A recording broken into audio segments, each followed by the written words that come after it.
وبعث في الأميين رسولا منهم يتلو عليهم آياته ويزكيهم ويعلمهم الكتاب والحكمة وإن كانوا من قبل لفي ضلال مبين. وقال النبي صلى الله عليه وسلم خيركم من تعلم القرآن وعلمه أو كما قال عليه الصلاة والسلام. محترم اساتذہ اکرام اور باہر سے آئے مہمانان نظام اور میرے پیارے ہم سفر ساتھیوں، اے دینی مدرسے ہیں دیکھ مت مشکوک نظروں سے، اے دینی مدرسے ہیں دیکھ مت مشکوک نظروں سے، برائی سے یہاں تو بچہ بچہ دور رہتا ہے، یہاں دامن پہ کوئی داغ تجھ کو مل نہیں سکتا، یہاں دامن پہ کوئی داغ تجھ کو مل نہیں سکتا، یہاں تو سب کے ماتھے پہ خدا کا نور رہتا ہے. معزز حضرات، میں آج کی نشست میں مدرسے کے حوالے سے میں اپنے ٹوٹے پوٹے خیالات میں آپ حضرات کے سامنے پیش کرنا چاہتا ہوں. امید ہے کہ آپ حضرات بغور سماعت فرمائیں گے. محترم حضرات، لوگوں کا خیال ہے کہ مدرسہ ایک مخصوص چار دیواری کا نام ہے، مدرسہ شاندار عمارت کا نام ہے، مدرسہ پرشکو ہاسٹل اور پرکشش درسگاہوں کا نام ہے. اسی لیے وہ سمجھتے ہیں کہ مدرسے کی عمارت کو گرا دیا جائے تو مدرسہ ختم ہو جائے گا، لیکن میں اس خیال کی تردید کرتا ہوں کہ مدرسہ سنگ و خشیت کا ڈیر کا نام نہیں، مدرسہ پلک و بوس عمارت کا نام نہیں، مدرسہ مزینوں و مقید کمروں کا نام نہیں. اگر ایسا ہوتا تو ہم ماں کی گود کو اولین مکتب مدرسہ نہ کہہ سکتے،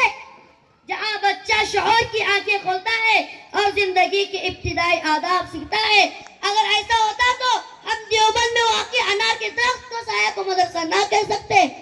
جہاں محمود نامی استاد نے محمود نامی شاگرد کو تعلیم دے کر ہزاروں مدارسوں کی بنیاد رکھی تھی. اگر ایسا ہوتا تو ہم اس سادہ سے چبوترا کو مدرسہ نہ کہہ سکتے، جہاں بیٹھ کر تعلیم حاصل کرنے والوں کو اصحاب صفہ کے نام سے یاد کیا جاتا ہے. محترم سامعین حضرات، اگر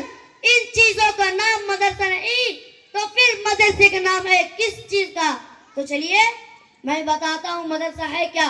مدرسہ وہ ہے جہاں انسان کو انسان بننے کی تعلیم دی جاتی ہے،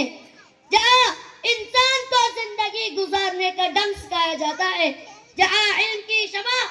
اور موم بتی اس کے سینے میں روشن اور منور کی جاتی ہے، جہاں اسے اعلیٰ و بلند اخلاق اور آداب زندگی سکھائے جاتے ہیں. محترم حضرات،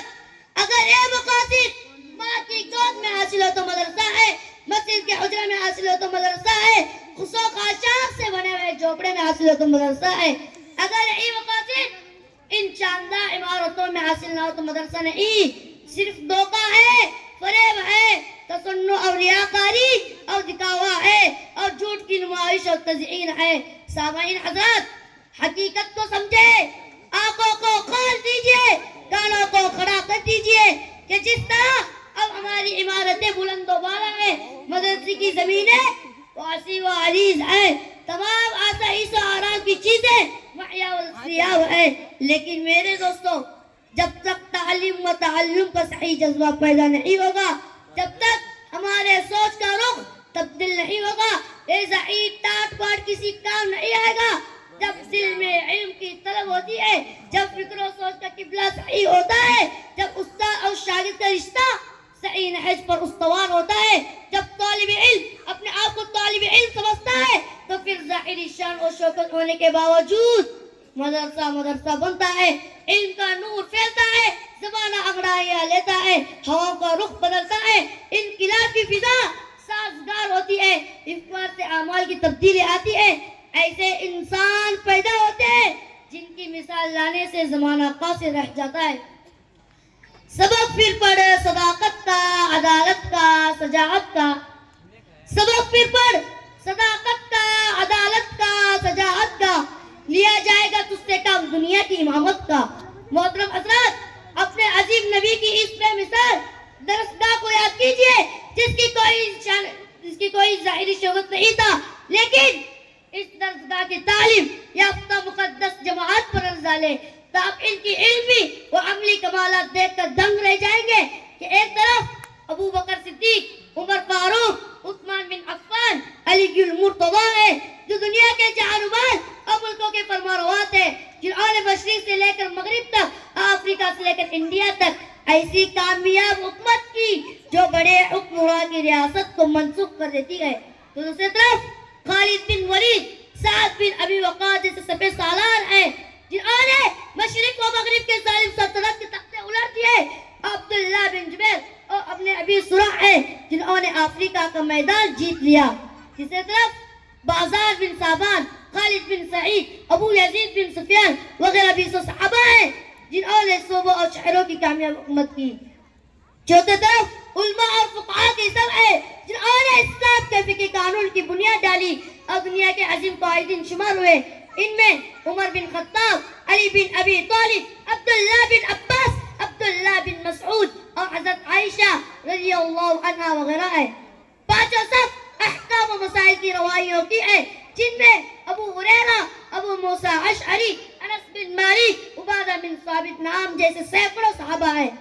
پھر اس درسگاہ کے طلباء میں حضرت ابو ذر رضی اللہ جیسے حق کو اور متوکل، سلمان فارسی جیسے زید و فارسہ، طلحہ و زبیر جیسے بہادر اور جانتاب، عبد الرحمن بن عوف اور سعد بن جبیر جیسے تاجر اور بیپر شامل ہیں۔ اے سب جنین، سپہ سالار، حکمران، جہانباز، فقہاء، علقاء، صفیہ ایسے مدارس کے یافتہ تھے جن کے پاس کوئی شاندار عمارت نہ تھی، کلاسوں کے کتارے نہ تھے، کتابوں کا انبار نہ تھا، تحقیق کے مراکز نہ تھے، رصدگاہیں نہ تھی، لیکن حصول علم کا جذبہ تھا، اشاعت علم کی طلب تھی، تربیت کا مضبوط نظام تھا، استاد کی دل میں شفقت و محبت تھی اور تلامذہ کے دل میں عقیدت و عظمت تھی۔ اگر یہ چیزیں ہمارے اندر بھی آ جائیں گے تو یقین جانے کہ ہر ماں کی گود مدرسہ ہوگی، مسجد کا حجرہ مدرسہ ہوگا، خانقاہوں کا ماحول مدرسہ ہوگا، جہاں جہاں صاحب علم بیٹھ جائے گا وہی مدرسہ ہوگا، جہاں ساقی ہوگا وہی میخانہ ہوگا، جہاں شمع ہوگی وہی پروانہ ہوگا۔ اگر عید بلند و بالا عمارت بھی ویرانہ ہے، وقت ضائع کرنے کا بہانہ ہے، کار طفلہ ہے، فکر دیوانہ ہے، اللہ تعالیٰ ہمیں مدرسے کی صحیح حقیقت سے باخبر کرے۔ آمین ثم آمین۔ ماشاءاللہ، اللہ قبول فرمائے۔ اس بچے کے تقریر سے خوش ہو کر عبدالرزاق باغوان صاحب